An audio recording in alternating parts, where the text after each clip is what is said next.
when you look at patients, they don't come in and say, I'm looking for people from the School of Medicine or the School of Pharmacy or the School of Social Work. They are coming in with a holistic group of problems. So I think the solutions should also be holistic and comprehensive. By creating an interdisciplinary team and trying to solve a problem, students, I think, get the opportunity to practice what they will be doing in the real world. We live in a world of hypotheticals in graduate school. Everything is if this happens, when this happens, how would you approach this? But because of these projects, there is no if, there's no when, there's no how, this is the situation, please approach it because you are now in this country talking to these people who have expected you to bring valuable things to the discussion. Our center is designed to support global education interprofessionally with all the schools on campus, because what we notice is that faculty are very comfortable supporting students from their own school, but somewhat less comfortable mentoring students from other professions. And we often coach them through that process. We help them think about ways that other professions might add to their existing research agenda and how to incorporate those students into their work. So for me, it made me sit back and think, what are the social work counterparts of the work that I do?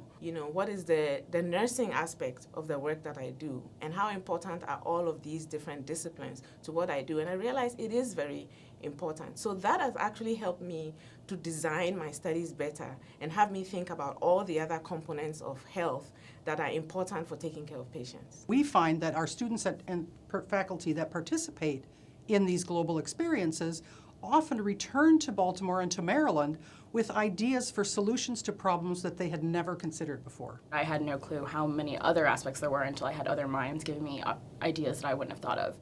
Working in a different setting, in a different cultural context, there are a lot of nuances and things that you have to learn about and work through and work with to be able to be a good teacher and make sure the students are learning in a totally different context from what they're used to. So I think it's pushed me beyond my usual comfort zone and beyond my traditional teaching here in the U.S. to be able to hopefully get better as a teacher through working in a different context.